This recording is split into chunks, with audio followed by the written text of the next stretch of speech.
Welcome back to another episode of the Wrinkly Brain Podcast. This is a WrinklyBrainEDH affiliated podcast where we like to goof and gaff and talk about the Commander format. I'm your host Jason with my co-host Cameron. Howdy. And Ethan. Hello there. And we are once again joined by our WrinklyBrainEDH castmate, Matt. Hey guys, how's it going? Glad to have you back, Matt. Alright, this week we're pulling out the big guns. We're going to be talking about a polarizing topic in the EDH community. Proxies. Positions on proxies vary greatly from never allowed at my table to sorry I proxied too many basic islands. So, and just to make this clear, we're all in support of using proxies, but some of us have debatably arbitrary rules on how people should use their proxies, including ourselves, and what we would permit. So, guys, you got anything you want to say before we start in this? The proxy websites say that you can filter out the basic lands and lists before you print. Use that function. Basic lands are free. Please don't proxy them. And I guess what this boils down to is capitalism. When we say your free, opinions from there. Most game stores you go to, I shouldn't say most, but the game stores I've been to will be like, yeah, just take basics from the box. So They're basic lands. Snow basics are not free, guys. That is So basics are not. Mm-hmm. Dumb distinction, but they are not. If you see me, you need basics. I have multiple boxes of them. Come find me. My address Ethan, I is need 123 basics. Wallaby Way, or whatever it is from Finding Nemo. Oh my god. Guys, the reason I put that into the intro is because I had a friend who legitimately did this. What? This was like my kidding. first major run-in with someone using a bunch of proxies. He just came to game night one day at our club, and he's a good friend of mine, so I found this more funny than anything. But he just had 100 cards ready to be printed out, or had printed out, and he was ready to cut them, and he's just like, why did you not bring basic lands? And he's like, I was just in a rush. I'm sorry that we are now we are now cutting 18 basic lands, but See, that's the part you get to look forward to when you're proxying is like, oh, I'm at the basics. I don't have to cut anything anymore. Yeah. I was just sitting there like, man, the university must have hated this guy. Universities hate him. Find out more. Find out why. Buy my ebook. All right, gentlemen, today is the Great Proxy Debate. Let's begin. So we're going to start by laying out some ground rules. We need to define what a proxy is, and we also want to make something very clear that a proxy using a wizard's IP is not something that you can buy or sell. So if you wanted to do something like make your own extended full art foil brushwag, hey, that's something that's great for you, but you cannot buy or sell that. So what we want to do is we're going to go with these definitions. I found a post on Reddit which had a comment from user Matoza, and this was like from 2 weeks ago at the time of this recording. And they had a pretty good stand-in for a couple definitions that WotC uses. And I found an article that kind of relates to... So this seems relatively accurate to what definitions WotC uses. So first, a proxy.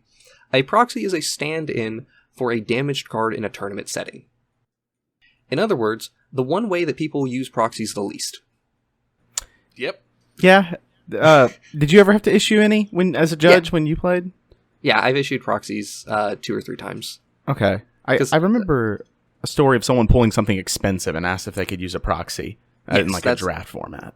That is the other thing people will do, is if you have an expensive card and you're not playing with sleeves, for example, it's fine to ask for a proxy. Most judges are cool with it. The last big time I remember proxies being talked about in a tournament setting was when Legacy was playing Kess in Grixis Control. Because Kess was from C17, and the foiling curled so bad, it was practically a marked card.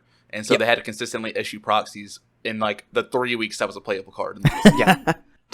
This is also a really fun area to talk about because curled cards technically are not considered damaged cards.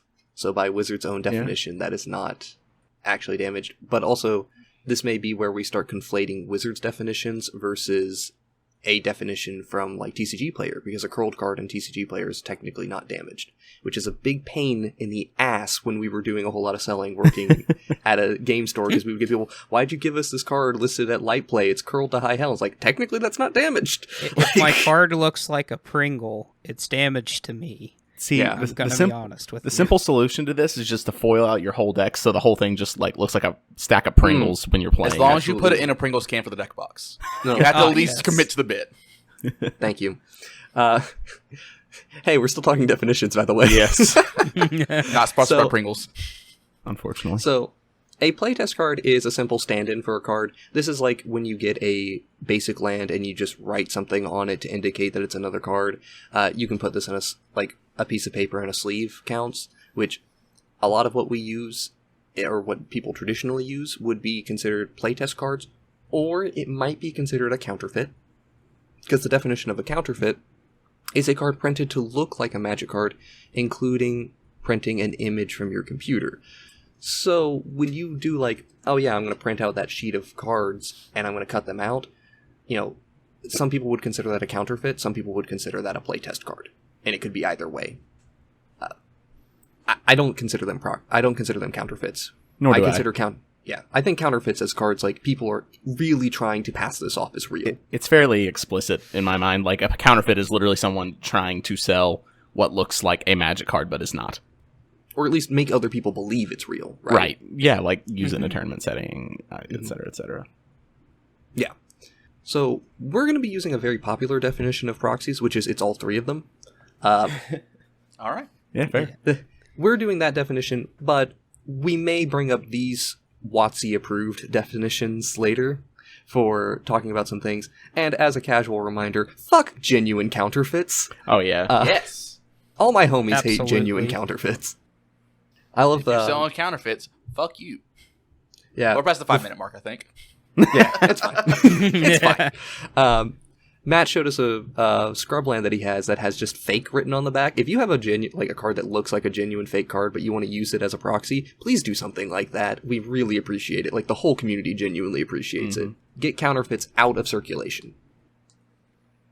Yeah, the only reason why I do that is specifically so I don't sell them later. Did I buy this for real, or did I buy this as a proxy? Yeah. Yeah. And what we wanted to talk about is, obviously, we already have a stance of approving of using of proxies. Like, we use them for videos, you see it all the time. It's not like we're particularly hiding it. We will use alternate art proxies as well. So, Most channels don't hide it. I think most content creators, yeah, no, most people don't hide it. yeah, But- like, I figured we'd start this out with a couple of questions. We're just going to clear the stances, and then we're going to debate those stances. So, here's what our survey is, and then we'll get to the actual debate. So, starting question here. Do you permit proxies at the table? Matt? Yes, I permit proxies at the table. Ethan? I do. Cameron? yes. I do as well. All right. Yay! Yay, we're all in agreement, boys. Do you have any hard rules on what your opponents can proxy? Matt? No, I do not have any hard rules. Ethan? No. Cameron? No. And I have none as well. Now, here's where we start getting into our debate points. Good Do you episode. have any do you have any soft rules or preferences on what your opponents can proxy? Matt? My only thing about if you're going to proxy a card while playing against me is I don't want to have to go to Gatherer to know what that card is. So no, just like written one line title of a card or any of that. I need to know what the card actually is and what it does. Okay. Cameron, how do you feel on it? It kind of depends upon the environment. If it's my friends and I just sitting at a table, testing, I remember even testing like legacy decks and stuff. I don't care if it's a Sharpie to a basic land or on the back of a bulk common or something.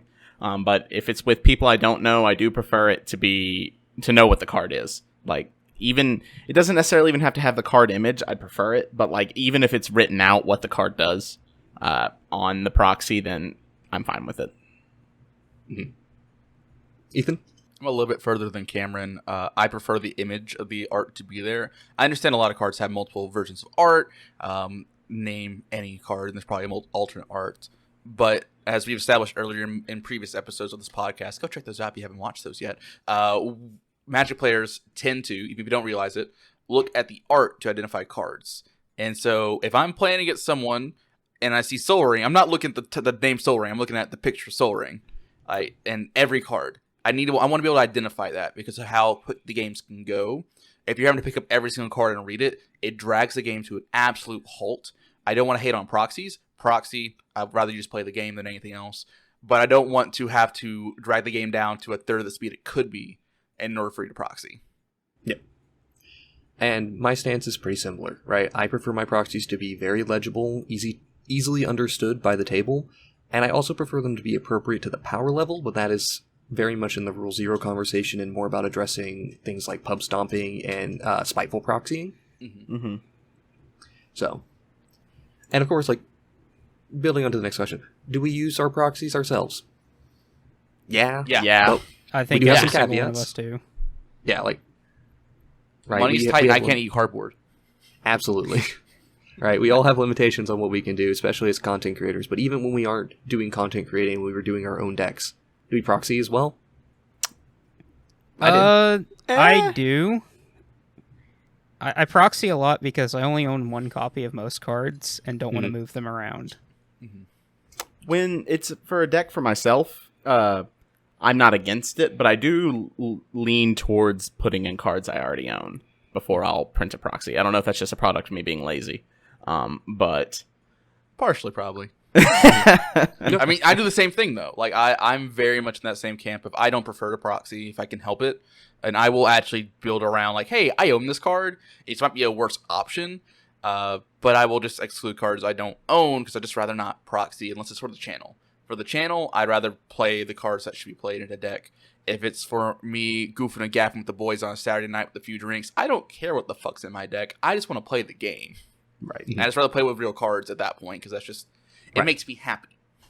Yeah, and talking about the proxies, because we're going to get to this into when we talk about soft rules for ourselves. I proxied quite a bit, but mainly because, like, if I'm building legacy decks, I want to test out the cards in the legacy deck before I commit to spending $1,000 on a deck, or fair. trying Or more. to. Yeah, like when I built Hogak, I didn't proxy too much of that deck because the majority of that deck was cheap. But I did proxy the dual lands to see how much it would make a difference to play shock lands versus duals, and it didn't matter enough, so I just committed to not bothering getting the duals. Mm-hmm. And I was remember happy playing with that deck whenever you had shocks in there. I was kind of confused. Mm-hmm. I mean, Yeah, yeah. you didn't need it. You're either winning the game or you're not. You life established probably doesn't like matter. you just described Magic as a like in whole. You know You what I either meant. win the Very game or you lose the game. Hey man, No, you can draw. I can find the divine intervention. Don't make me. Do it. Put it on the channel. Let's do it. All right. So obviously we use these proxies ourselves. Do we have any hard rules that you permit for yourself? Like any rules that you have to follow, Matt? Okay, so generally when I proxy cards, hard rules. Hard rules. No, I don't have any hard rules. Mm-hmm. Ethan? Really, like only hard rules. Like I want to make it probably close to the original art. That's a hard rule. Just like if I'm proxying, I'm going to use the original art. That way, when we're playing a video, we're not going to slow down to read every card. Yeah. Cameron? Normally, or generally now, I don't have any hard rules. And then for myself, no, but my soft rules do come pretty close to hard rules at times. Mm-hmm. So let's go over the soft rules that we have for ourselves, and we'll just go in order again. Matt, how do you feel? So I only proxy cards that I either own or are considering buying. The really only exception to that is if I'm playing CDH. I'm not buying a Time Twister or an Underground Sea anytime soon. They're just nowhere close to in the budget. So, Mm-hmm. Yeah, and budget restrictions are a completely valid reason to, it's a reason to proxy, but it's also a reason not to. Ethan? So really, the only time I proxy generally is for the channel. So for any gameplay videos, if we're doing a new set release video, if we're trying to get the video out on set release day, it's not the most feasible to get cards when they're not released. And we're not partnered with WotC or anyone that gives us cards early.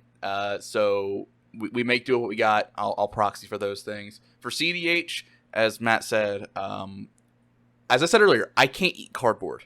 I need to buy food over cardboard, and so I'm not going to spend a ton of money at this point in my life on a bunch of cards when that's just a money sink there. And then for a little bit, I'm kind of adding on to this playtesting. If I'm going to commit to building a deck fully, like if I built Togo and Sakashima a while back, I did proxy out like an Urza because that's a $50 card, and I didn't want to commit to buying that card before I knew that deck was like something I truly wanted to like be able to build again and make really nice. If I was just going to play it for a video, I'm not going to spend $50 on an Urza.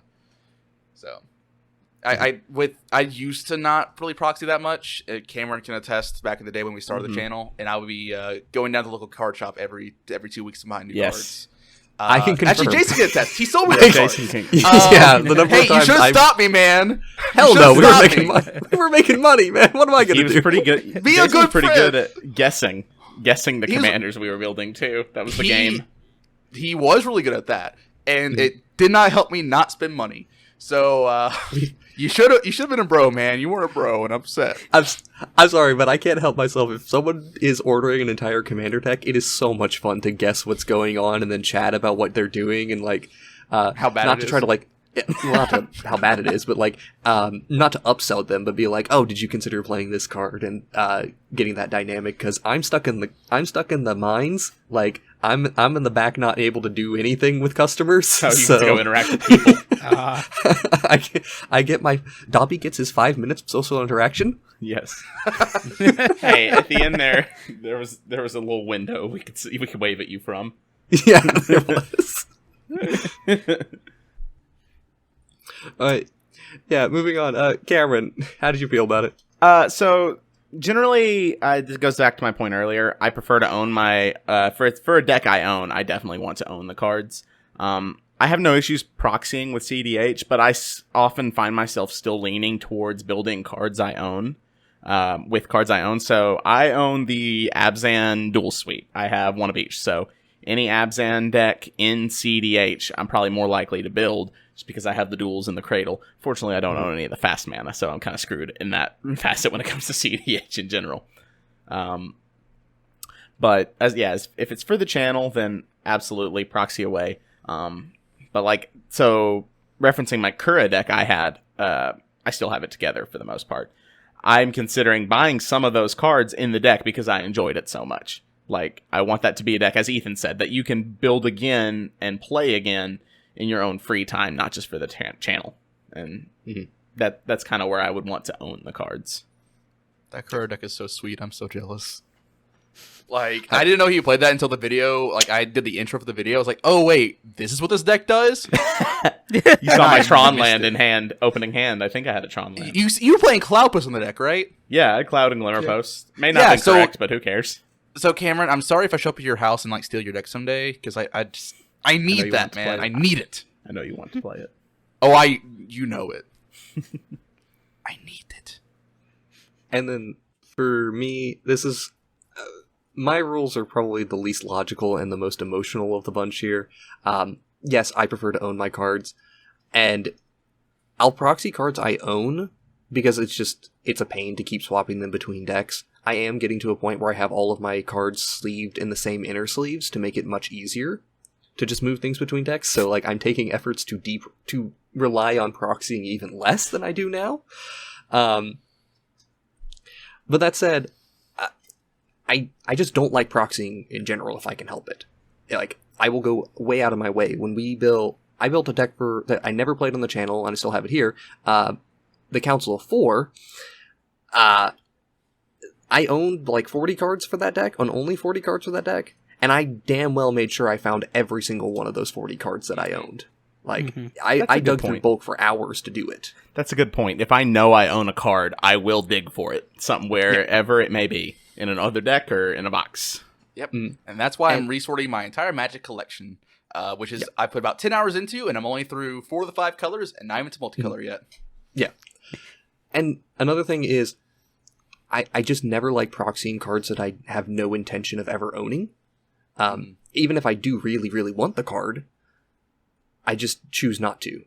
So a great example of this is Lion's Eye Diamond, Gilded Drake, and a couple of the dual lands for my CDH decks, right? Like, when I played Curious Control on the channel, I didn't have Gilded Drake in the deck. I was missing 2 or 3 of my dual lands, and nobody really, like, called me out on it, but there's a very good reason that the name of that deck was Stuff I Own CDH.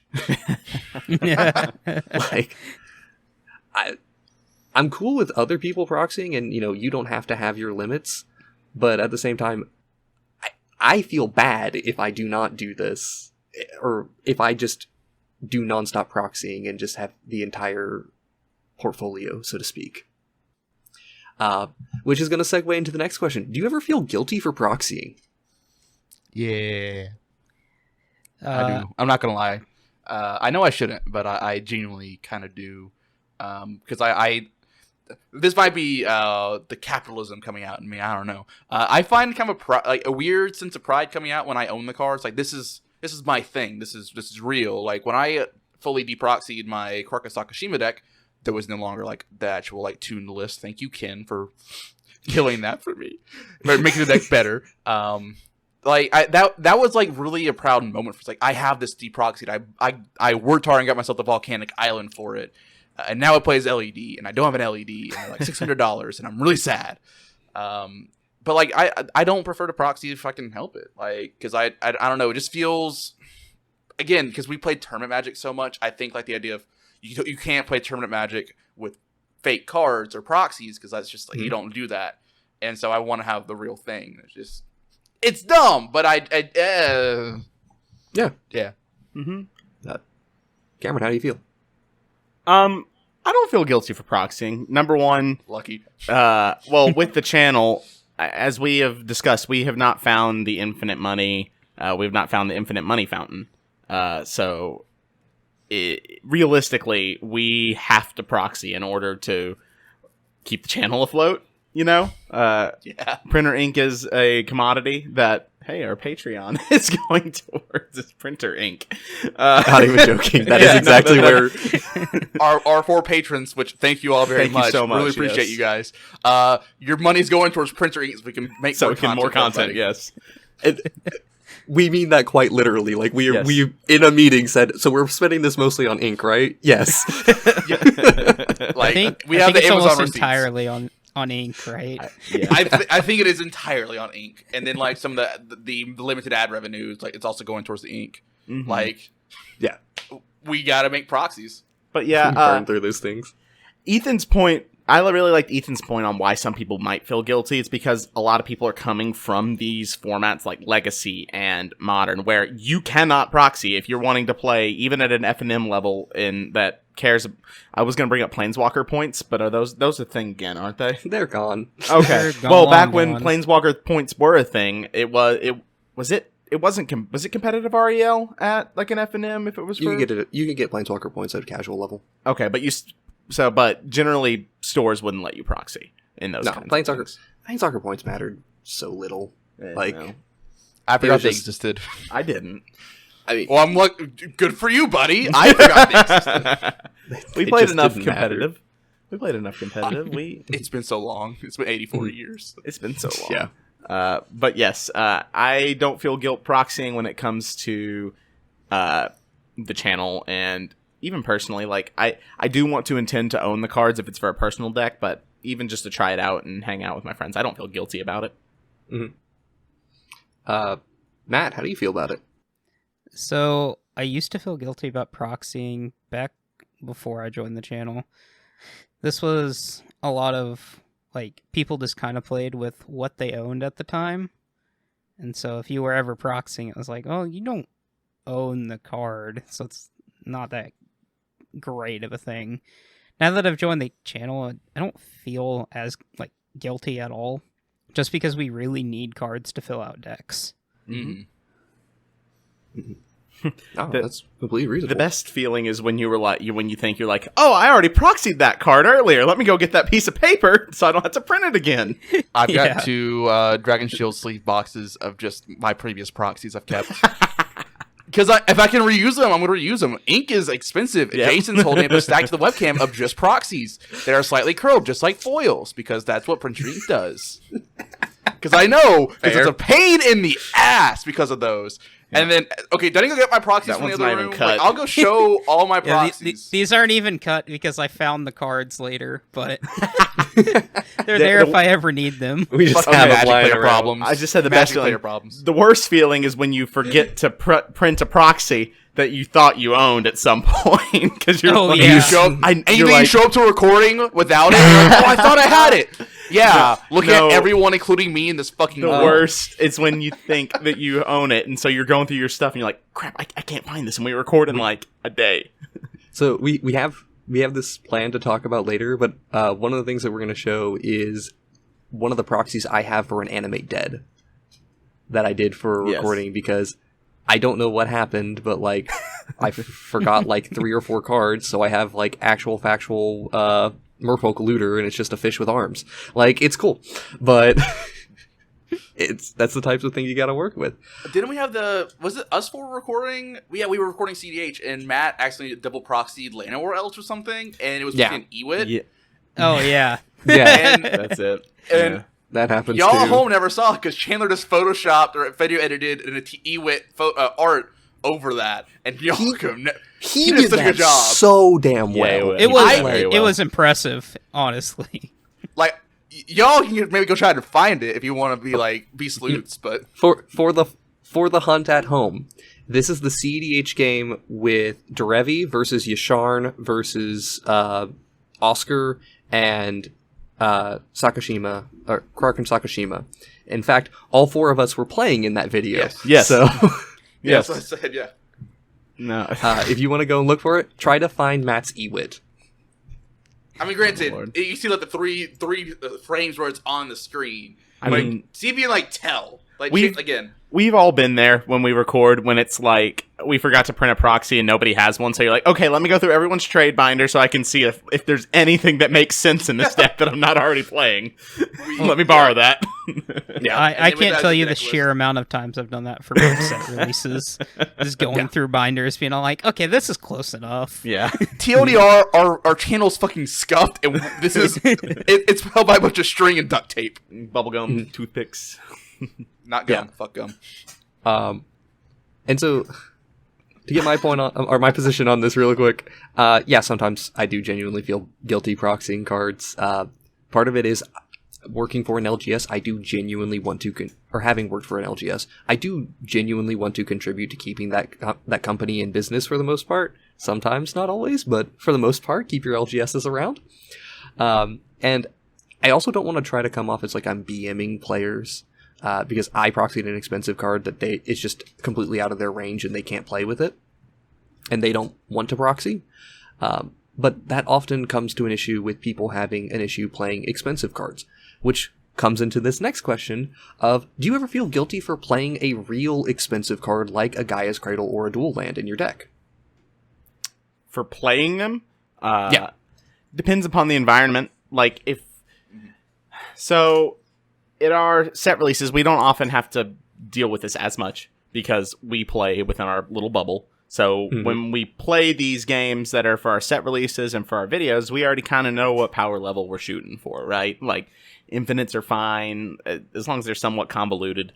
Like, no Thoracle generally.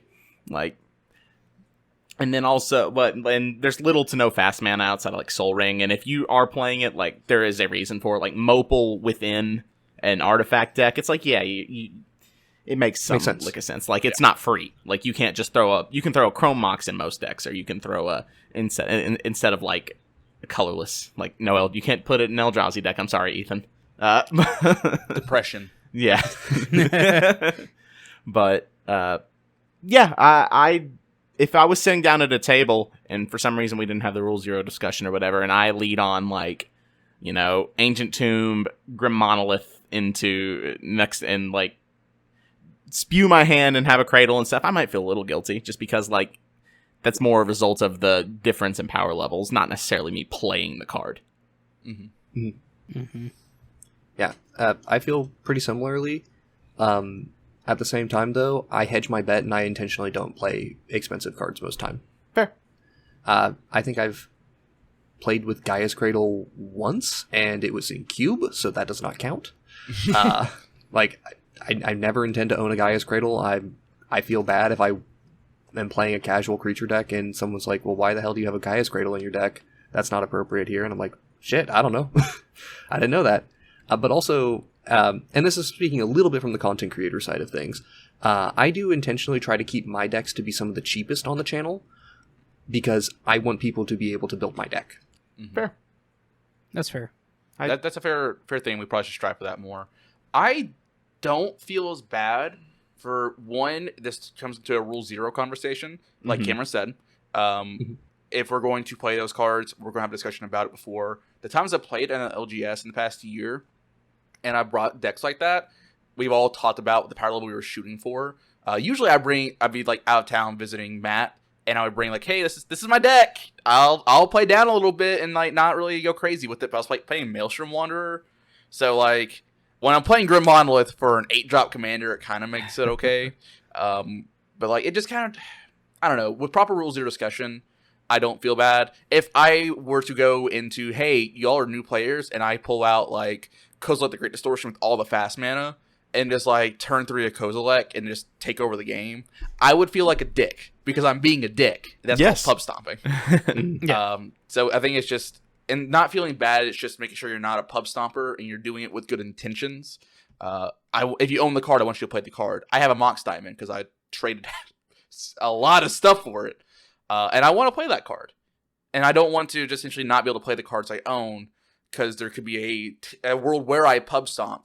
But with Rule 0 conversations, I can skew my deck building and my play style to where it's a fun experience for everybody, and I can play the stupid busted card. Yeah, I think we're at the point where we're ready to like open floor this basic rule set. And talking about the expensive cards in particular, this is a really interesting point because like I own 3 different mana crypts, 3 or 4 mana crypts, and I have one in a deck. Why do you have so many mana crypts? That's why I was going to... Give me one. Yeah, sure. Share with the class, buddy. We can work on that. Ethan, you have one. I only have one because of you, Matt, because you got 0.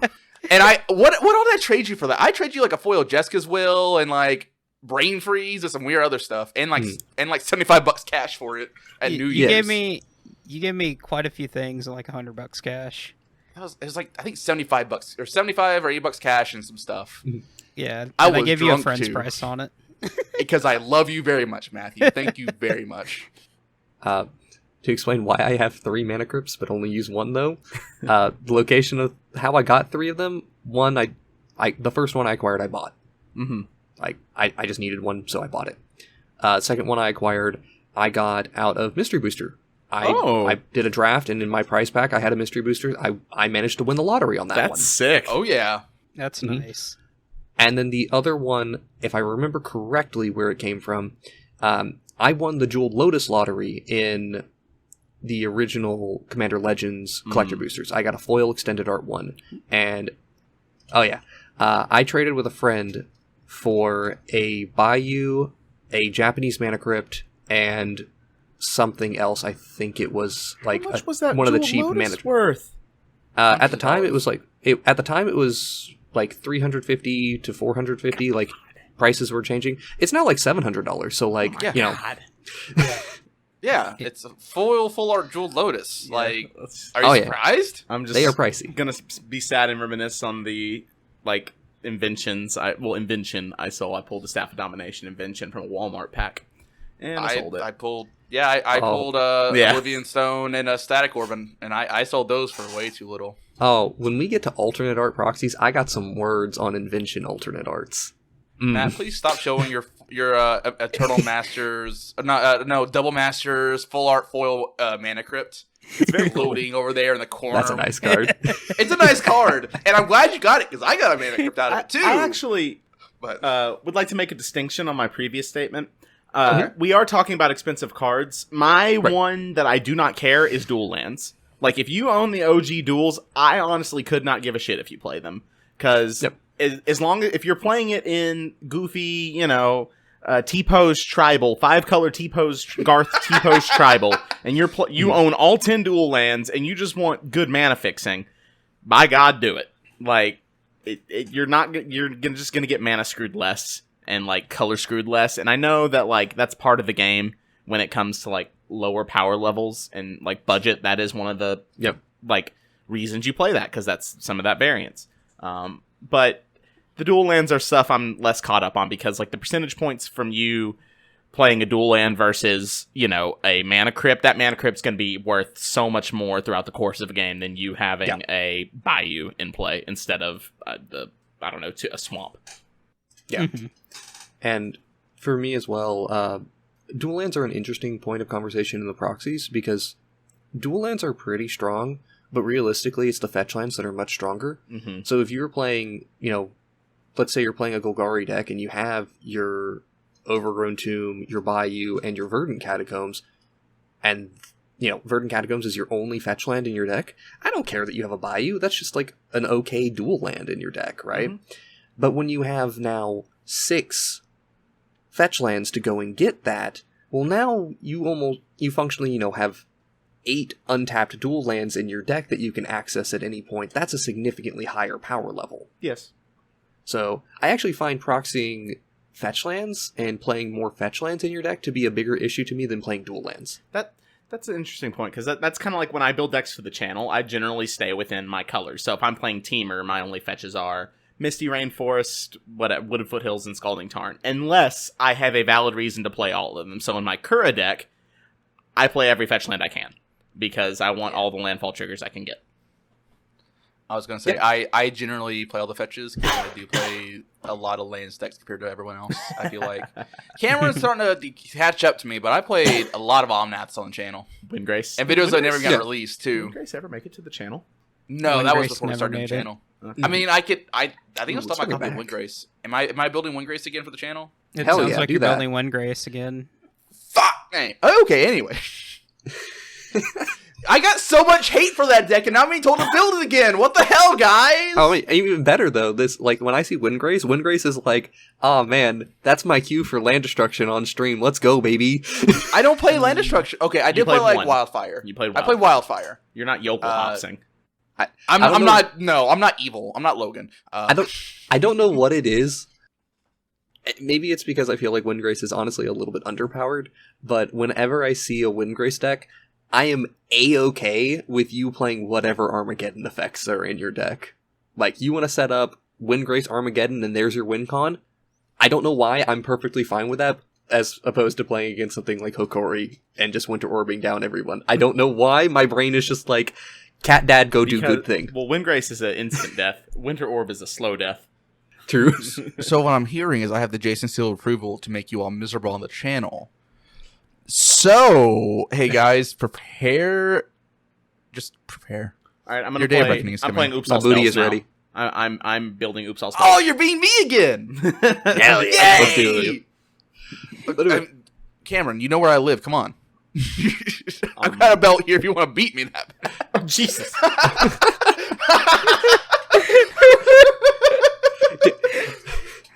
Getting back a little bit more onto the main topic. Let's rein here. it back in a little bit. Yeah, bring it back in a little bit. Right, like, we all have our soft rules and we have our hard rules. Like, obviously, like, soft rules for opponents, like, I really prefer you to make your card easily legible, right? But if you just need to write out the card, and as long as it's understood well enough, like, again, I recognize by art, but at the same time, I can imagine what's going on. I'm not brain dead. Like, I can imagine these things, or actually, apologies, there are people who literally can't imagine board states. I forgot about that. That is a legitimate thing. Really? My apologies. Yes, actually, Cody suffers from that a little bit. Huh. Where he's not able to visualize things. That's interesting. Everyone has different levels in their brain of actually being able to process an image. And especially with a complex board state, that's a lot of images. So, like, some people cannot, like, unrelated. Like, I think Ross from X Game Grumps, he's an artist, but literally cannot visualize. I think he talked about it on his Twitter at one point. Yeah, so, like, there's artists that can't visualize something in their head, but can still create something. It's That's really really weird. interesting. So, it's... Everyone's different. We're all unique. Woo.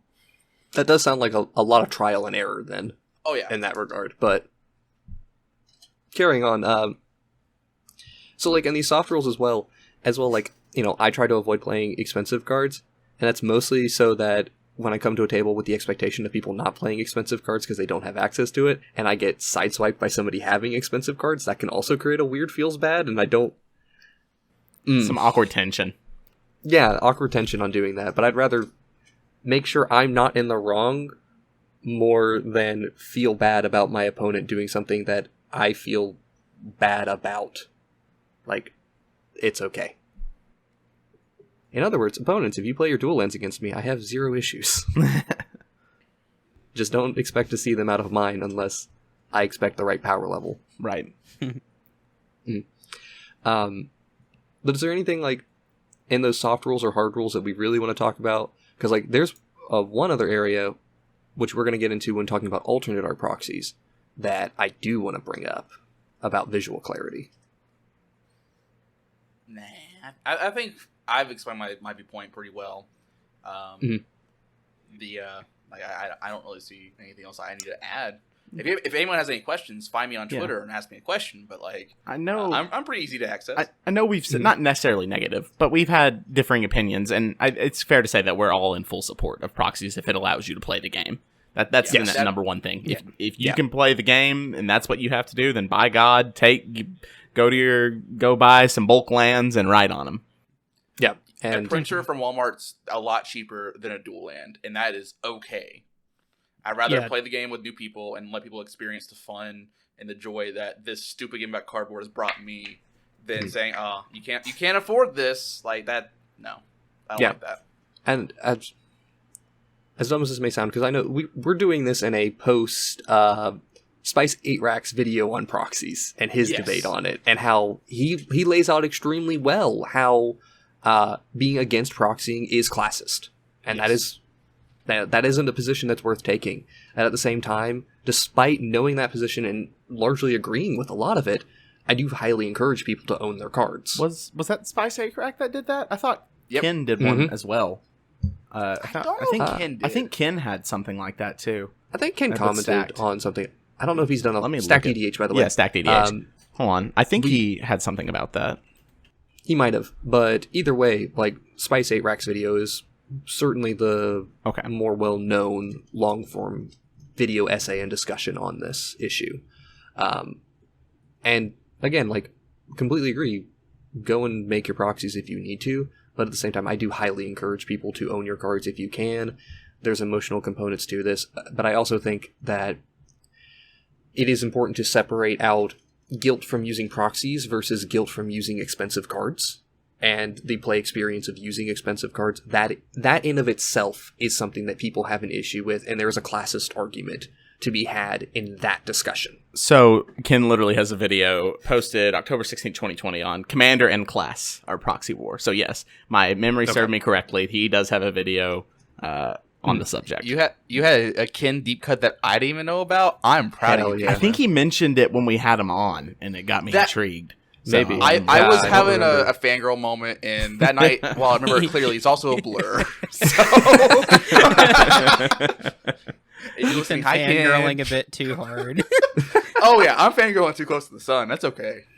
Yeah, but either way, I'll be sure to link both of those videos in the description so that you guys can go and check those out if you want them. Heads up on the Spice 8 Rack video. I believe it's like 2.5 hours long or something like that. So it's a really Ken's long is 13 discussion. Minutes. So if you want the smaller bite-sized one, Ken. You want the really long-ass discussion? Go with Spice 8 Racks. I'm verifying how long that video is now because I remember it being stupidly long. It's only 51 minutes actually. That one's 51. Why Proxy is good, cool actually, featuring Sheepwave. Oh, my bad. Then I'm trying to think. There was another video he put out around the same time that was like 2 hours then, so I'm getting that next time. I explained every legend in Commander Legends. It was 1 hour and 49 minutes. That's and then the video after normal. that. Everything just blurs together. Yeah. Yeah, that's a long video, either way. But then again, we're on a podcast that's at like 40 minutes in, so... Yeah. Spice 8 Rake has a lot of long videos. Yeah, great content, they're all fantastic. So, let's get into talking about alternate art proxies and low-quality proxies. This would be kind of in that playtest area of you wrote on a card and you said it's a Mox Pearl. Your basic land is a Mox Pearl. I mean, kinda. Just an extra land drop. It's kind of a Mox Pearl, if you think about it. When you really think about it. So here's my first question for y'all. Is there a minimum quality people should or must use for proxies? Should, yes. Must, no. Again, if it's a piece of paper with a name written on it, that's fine. I prefer, again, as I've said previously, to be able to recognize the card. Or if I can't even recognize the art, at least have a description on there, like what the card does, right? Like if it's just literally a stick figure with a sword saying this is Daxos Amuletus, at least say what Daxos does on the card so I can read it. Like, give me something there. You don't have to be an artist if you're just writing on it, but just tell me what it does. The only exception to this is if you have drawn a picture of spaghetti, and that is Emrakul. We all understand it. Just Emrakul 1, Emrakul 2. That way I know which one you're talking about. I kind of have a caveat to that. If it's a card that everybody knows, like if it's Smothering Tithe, it's like if it's Dockside. If it's Dockside, everybody. Or I shouldn't say everybody. At least within our play group, if I write Smothering Tithe on a piece of paper with literally nothing else, everybody in our group is going to know that it costs 3 colorless and a white, and that it triggers on any time an opponent draws a card. They have to pay 2, or else you make a treasure. Mm-hmm. So with those kinds of cards, I'm less strict on like it has to have the description, but I don't know, what's some obscure card that I can think of off the top of my head? Like Guillaume, sure. Like he's not obscure, but like not everybody's gonna know what Guillaume does off the top of their head. He makes a food token? Like whenever a creature enters the battlefield under your, and it triggers on instep, I think. I don't even know. Fuck. Yeah, see, that's the thing. Is like I was about to say, I don't even remember what Guillaume does. I must exactly. Now. I know roughly he's like 4 mana. Troll. It's a chef. Troll warlock. Actually, it's a 5/3 or 5/4. 5/3 at the beginning of your end step. Create a number of food tokens equal to the number of non-token creatures you had enter the battlefield this turn under your control. So I was right on that. One sack of food. Tap a creature. It gains indestructible until end of turn. Yes. That was it. Yeah, it gains indestructible before you tap it in the wording, but I think it resolves at the same time. Who cares? Yeah, because it's after the colon. Where's it at in the colon? Yeah, it's after the colon. At the same time. It's new regenerate. That's the important thing. Oh. Yeah. They're essentially. The meal was so hearty that they were able to. Oh, it's regenerate. Yeah. Except. Did you just now get that? We figured it out. Yes. Well, I remember. No, people always forget like regenerate taps them. So yeah, regenerate was confusing as hell. Yeah, I played Modern Elves and had a Zuri, so I had to learn. Yeah. You did have to learn. So, and this is something I want to bring up for talking about these hand-drawn proxies. I'm going to use the examples of the hand-drawn proxies that I made for our live stream when I was playing Oscar. I goofed. So, hey guys, actual factual Merfolk Looter. What's the mana cost? 1 and a blue. 1 and a blue. All right, what's the stat line? 1/1. Shadow. No. Nope. Nope. Does that have shadow? That's Looter Elcor. Skulk? You're thinking Looter Elcor. You're thinking Looter Elcor. A Merfolk Looter is literally tap, draw card, discard a card. Oh. Yep, I was going to ask what the ability is. All right, now here's the real important. What's the type line? Merfolk. Explorer. Is that a creature type? That's not a creature. Damn it. Merfolk Rogue? Rogue is correct. Oh, good job, Ethan. Claps for Ethan. Because I sorted one 2 nights ago. Yep. See, and that's what I was going to say. We all, generally, if I say I have a looter in play, we all know what that is. It's just a 2 mana 1/1 draw discard. Or it can have a different stat line or different cost, but we know what a looter is, right? We are entrenched Magic players, though. We are like the higher echelon of nerddom here. So that makes sense to us. If I went and asked like a new player at the game store, say, hey, what's a looter? They'd be like, what the fuck are you on about? Exactly, and that's the point I wanted to make about using alternate art proxies in particular when we get to a little bit more on this, is hand-drawn proxies are just functionally secret lair first grader learning to write. It's fine. And I want to say, here is the actual factual Merfolk Looter I played on stream. You know, that might not be his arm, Jason. Don't worry about it. Don't you dare. Right out of the gutter, you saucy lad. Might be something a little bit bigger than his arm. I just had an episode idea. The colloquium of cards. Like go like through all the rampant terms. growth. Ramp comes from rampant growth, like making that Mhm. connection, or merfolk looter, or faithless looting, or Okay. Yeah, that'd be a fun one. yeah.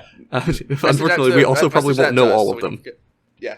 Yeah, I we mean, wouldn't be a able good to get history all of lesson them. for all of us. But it'd be really cool Yeah. just to go through the like what's another Find one? an old quick. So Reanimate. back to now.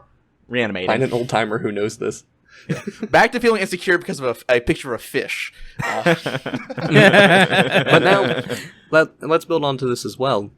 Animate dead. Okay, so we know what it does, But I no way in hell am I just restating all that text because it's so confusing. Enchantment that comes into play whenever it enters the battlefield. You target a creature in your graveyard. If the ability resolves, Animate Dead becomes an enchant creature aura, and if the creature really play, Animate Dead goes to the graveyard. Yep, also one gets line of text. -1, -0. yes, Correct. Okay, Yes. I'm Yep. sorry I forgot the least important part about that card. No, Yeah, no, you're right. It isn't that important, but I honestly forgot that it did that because I never play it. But if you do it on a Birds of Paradise, then hit your opponents, they gain a life. So it is important to know. Yep. yeah. And No, it's That's how magic One- works. one of the things talking about guidelines on doing low quality proxies here, right? I've got a picture for the guys here. I have an actual Animate Dead proxy, right? A very normal one for y'all to look at. Yep. And it's, paragraph of text because it has way too much text. And then here's the one that I played on the stream where the artwork just features a skull. Yeah, I mean, it gets the point across. It gets the point across, and the reason I made sure to do this is because I couldn't think of a Magic card where it just has this artwork, but if you saw this on a table multiple times, you would recognize this. Demi Lich is a skull. It's a blue card, though. Yeah, it's close enough, right? Oh, Let's go. get shit on. and also, not a giant paragraph text box. Correct. I simplified it down to 2 sentences, what the entire card does. Yep. On God, like, Anime Dead want to be maybe one of my favorite Magic cards just for how convoluted it is. Like, That Oubliette. its effect is easy to understand on its face, but, like, the rules interactions that go, like, everything that has to make that happen is stupid. Yeah, what actually has to happen to make Yes. the card function within the rules of the game. I remember It's crazy. I had to argue with someone. I had to call a judge once because I abrupticate it with the trigger on the stack, and they're like, "You can't do that." It's like it's a Yes, you trigger. can. It's a trigger. It's a trigger. So, anyway, yeah, so my guideline for you on low quality proxies is, again, we talked about how artwork is one of the means that people figure things out. Try to make your artwork unique if you're going to do low quality proxies, like hand-drawn proxies. Make it memorable. A joke is a very good way of doing that. A well-endowed fish. A well-endowed fish, maybe. Or, for example, the Mew Retriever I did for an episode as well, where I no longer have the proxy, but I did a stick figure version of Mew Retriever, and Mew Retriever's picking things up with its feet, so I just had next to it feet picks. Oh yeah, I remember that. That's a memorable way for getting people to know what they're playing against at a glance, right? So for new players' sake, please do that. Against established players, you can use your shorthand jargon for looters and stuff like that, and we'll know what you're doing. But let's talk about like nice quality alternate art proxies. The good stuff. The stuff that people like the Proxy guy has made a career out of. Yeah. They look cool. They look great. Could I go first? They look really great. Yes. Yeah. I have to call someone out. Well, let me start with saying I don't have a problem with them. Like, if you want to use them, go for it. I personally do not. I just like the original art. Like, the whole looking at something, associating with, like, the whole Stoneforge Mystic. Are you getting the equipment off of the name or the picture? Just seeing the picture of a card. As that being said, Logan's are really cool, but half the time, I don't know what they are when he plays them. Like, he has one for Smothering Tithe in his duels, which they don't bother me. Yeah. But it's like, what was that again? What was that card you just got? What'd you just play? Yeah. I didn't say anything when we were recording, but then the recent Lagrella video, when he played Smothering Tithe, I was like, I'm sorry, what is that? Yeah. I had no idea what I was looking Same. at. I was like, oh, okay, now I know what we're dealing with because I recognize the name. Yes. But yeah, I don't have a problem with them. Yeah. Matt, do you have any issues with alternate art proxies? So long as the card still has its text on it, if it's just like, here's name of obscured card, and it's full art, yeah, I have an issue with that. But because like, I particularly wanted to get your take on this because you have a proxy that we all love to look at, but if it was played at a table, I would actually probably have a little bit of a problem with, which is this beautiful deflecting swat. I do not recall this deflecting swat, honestly. So this deflecting swat is an altered deflecting swat. It does not look like a real card at all, really. And that's fine. It makes it very clear that it's a proxy. And it depicts the Batman slapping Robin meme of Robin doing, oh yeah, I'm going to count and just, Batman, get that shit out of here. That was a solid slap. Thank you. I appreciate it. That was I'll turn the game down on that part, buddy. Yeah, I'll have to edit myself later. That's fine. But, like, that's a really, really good alter. It's a great joke. I find it hilarious. I don't want to play against it. well, guess I what, do. Jason? It's You're funny. gonna get to play You're against gonna it. get to. I'm going to. Suck it up, Buttercup. Yeah, and, like, I'd prefer not to, just for the simplicity of understanding what I'm looking at. But at the same time, God, that's a good joke. Oh, yeah. And also kind of related to that is, I know Matt's got an ultra sleeve for Dockside Extortionist of Stonks. So it's the original Dockside art, but like covered over with like the Stonks meme. Because we identify cards by art in a lot of ways. Thankfully, Matt showed me beforehand before he played that in a video. But if I had just saw it sitting there, I was like, okay, what are you playing? I would have been very confused, even if it's the exact same card. And You would have known. You would have known just because stonks. I mean, fair, but like. Dockside is a very, very popular card. If it was like a more niche card, I cannot think of a good meme that's comparable to Dockside Stonks currently. I think my point still stands, though, that, you know, those, not as like egregious, I can't think of a better word for it currently, but cards like that, it's like, again, just, should we maybe talk about establishing a Rule Zero conversation of, hey, if there's a proxy or an alter displaying those before the game during a Rule Zero conversation to say, hey, this is this card, if you have any questions on it, and it's like talk about what that game piece does before the game starts. Is that like maybe an alternative? If you're playing playtest cards of bad quality art or just a piece of paper with a name, talking about what they do before the game, is that like maybe a good alternative there? Yeah, I often pull out my proxies if I have proxies in a deck. I'll be like, hey, these are my 4 proxies in a deck, here's what they do in case you see them. Sometimes I will even do this because I play with foreign language cards a fair bit. And mine are in Chinese, so it's like if you do not know the artwork and you don't know the card just at a glance, it's going to require a gatherer search or Scryfall at this point. And yeah, and so I completely understand, and that is why I will often bring the card out and explain the basic effects. But even I don't always have those cards down to a T, and some of them I can't read. So. Yeah, I will sometimes do a gather search if I need to find a very specific wording or ruling on something. So I understand if that annoys people. I actually thought about that point. I've never considered like actually showing proxies in a Rule Zero conversation, but it's the same as like talking about power level. Like it's just something relevant to talk about during a Rule Zero conversation. TLDR, talk to your other players about anything going on. Yep. Yeah, you'll have a better play experience. Yeah, and also. This has been another couple of major podcasts have talked about it. I believe Shivam Bhat has talked about it, and MTG Goldfish has talked about it. But the post-game conversation is just as important as the pre-game conversation. Now, if you got sidewinded by something and you didn't expect that, it's like, oh, I didn't know that was in your deck, or I didn't know I needed to be playing around something like that, or that was not to the play experience I wanted. It's really important to make that clear. Hey, good old Rule Zero. Let's keep it going, right? Yeah. And there's bringing back dual lands, talking about visual clarity, and this is something I really wanted to call out. So, play to win. Let me say, we love you so very, very much, but Cameron from Play to Win, every time you play a dual land, I have no idea what dual land that is. It legitimately looks like a Zendikar basic. It And that's really probably what it's does. styled after. It's Yeah. probably styled after that. And I love it. They look It awesome. looks so cool. But Yeah. and that's my biggest gripe with their content. I think they're doing just fucking fine. Yes. The new Oh, video everything today, we're recording on the 14th. They had a new video today. I haven't watched, don't spoil it.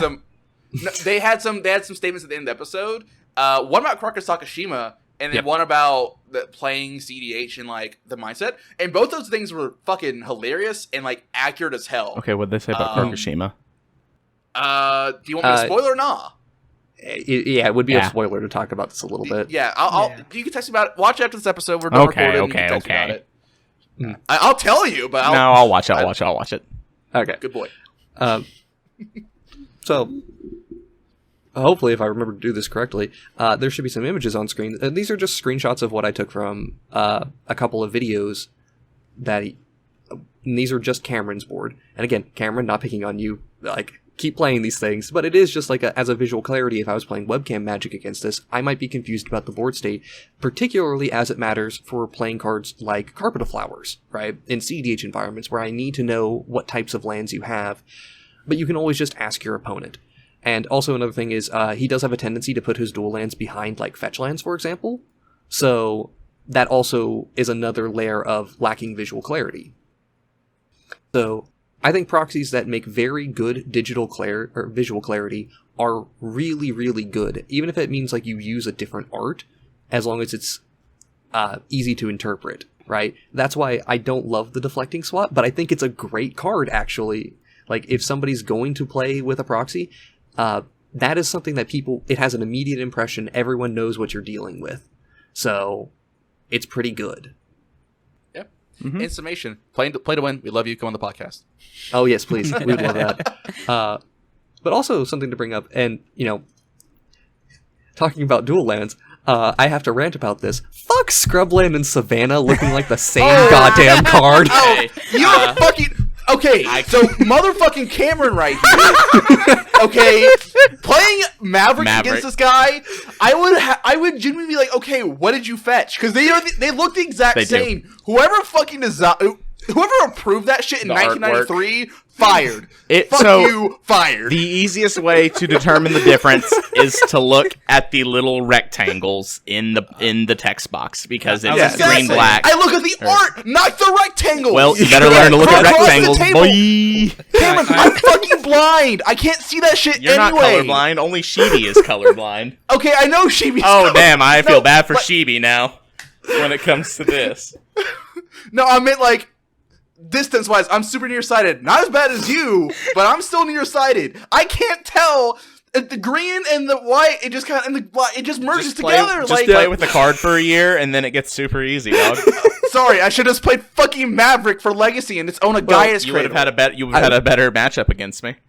I was going to say man. something. looking at them in your deck is already a little bit annoying enough, but it is particularly bad looking at them upside down. Yeah, fair. Yeah. Oh yeah. It's so bad trying to figure that out when you're looking at it across the table. I would at least rather look at that than a Wasteland. I'll just put that out there. Wasteland's So my if favorite you see Magic one, card. I was just gonna say, if you see it though, you know the Wasteland's coming. Yes. Yeah. Savannah really isn't played in much, and there's like the 8 mulch lists that are sick, but outside of that, Yeah. Mm-hmm. Rest in peace, the Legacy I used to know. Pour one out for the homies. So we've covered our main topic. Like, we feel pretty good. I wanted to bring up some proxies for us to talk about. Show them on screen. Give credit to some wonderful people who make proxies. And I wanted to start with the Proxy guy, who really great person, does giveaways for their proxies. So if you want to see really, really cool proxies and you want to have a chance at getting them, they do them monthly. By the time this video comes up, the giveaway that we're referencing will have finished. So unfortunately, you can't get those, but you can sign up for the next month. I just wanted to have us all pull this up and look at these proxies and talk about them. Because pretty. in particular, there is my favorite type of proxy in here, which is doing the invention frame. yeah, it looks sick. Oh, that throwing stone looks so good. Yeah, that looks so good. And the invention frames are some of my favorites. There's a whole nother conversation to be had about like having a million versions of cards and how that can lead to a loss of visual clarity. Cough, cough, secret layers. But the thrumming stone here looks phenomenal. I genuinely love it. And Proxy Guy has done like probably at this point almost 100 different proxies for having this border, and they just keep getting better. I love this border so much. This is one of my favorite types. But it's also using the official artwork, right? So that's pretty good visual clarity. But then we can go up and look at like this Slivdrazi monument or monstrosity, right? Oh God, it looks cool. It looks really cool. If I remember correctly, Slivdrazi Monstrosity was one of the convention exclusives from Mystery Boosters, right? So not a card that you could get normally, but that is a different type of artwork. But I wouldn't recognize the original if you showed it to me, because that was also basically Secret Lair first grader learning how to write. Yes. Mm-hmm. And a lot of their style of proxies are like very subtle, like very small changes to make it give a little sheen to it, look a little nicer, like the Muldrotha just having a slightly different frame, and you seeing that the colors of the card in the frame itself, which is something that they do in multicolor cards anyway, but this looks really nice. I love Edgar Markov with that the new Midnight Hunt / Crimson Vow showcase frame. Mm-hmm. That looks so really, really cool. Like, these are so cool. I really appreciate them.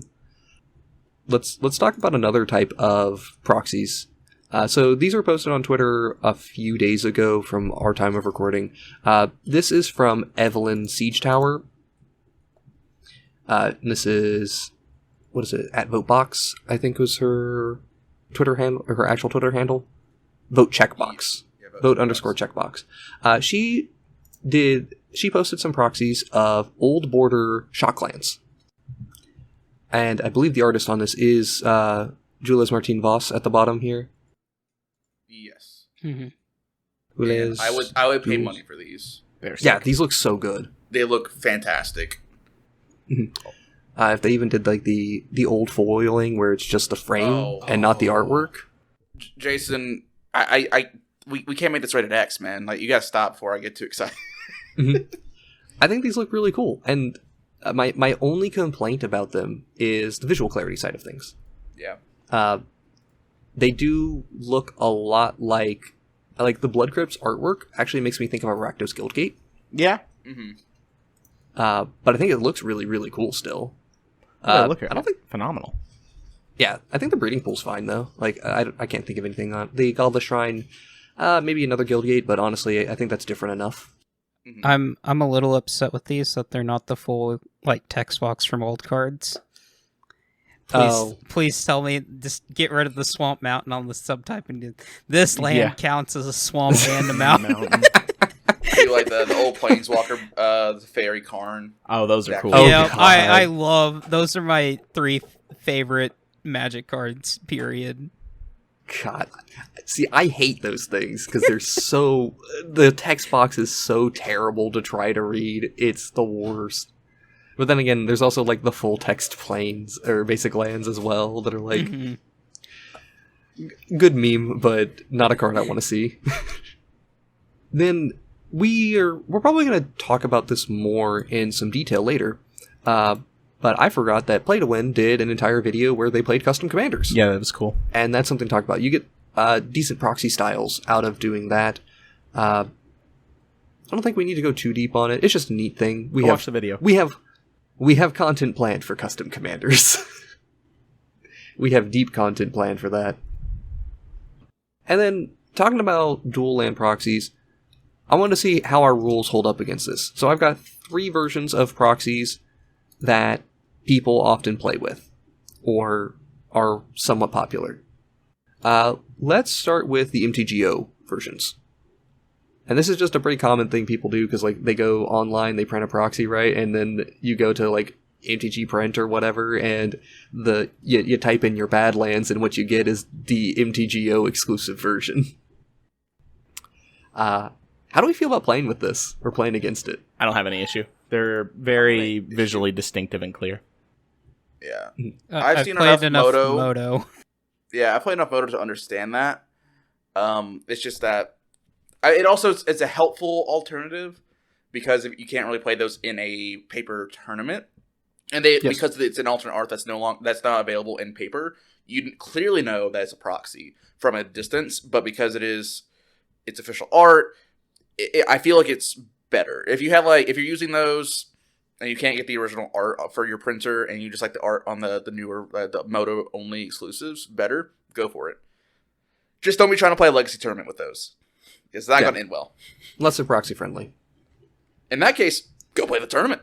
But don't go trying to pass them off as real. Mm-hmm. We'll find out. Yeah, like, my thing on these ones is I've seen them enough. I'm cool with playing against them because I recognize them immediately.